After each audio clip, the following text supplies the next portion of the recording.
Welcome to Kenton's videos. Enjoy the video. You start by confirming your phone is unlocked and has enough battery. This avoids interruptions. Open Settings and tap Accessibility because voice access lives there. Once you see Accessibility, scroll to Services or Installed Apps and find Voice Access. Tap it. This first action exposes the control panel where toggles and permissions live, so you can begin disabling features.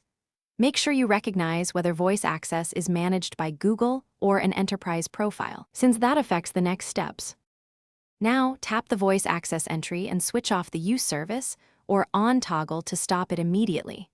Once off, revoke accessibility permissions to prevent automatic re-enabling and confirm any permission dialogues. This removes control over input. If voice access still runs, go to Settings Apps Voice Access and force stop, then clear cache to ensure it won't auto-activate. These steps remove runtime control and block background processes, which is why revoking permissions matters after toggling off.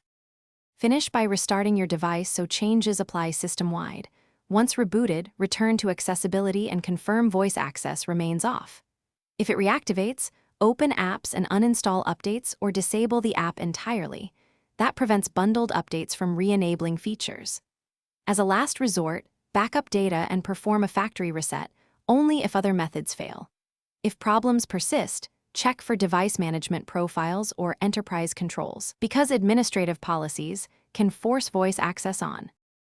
Thanks for watching. Consider subscribing if we helped you.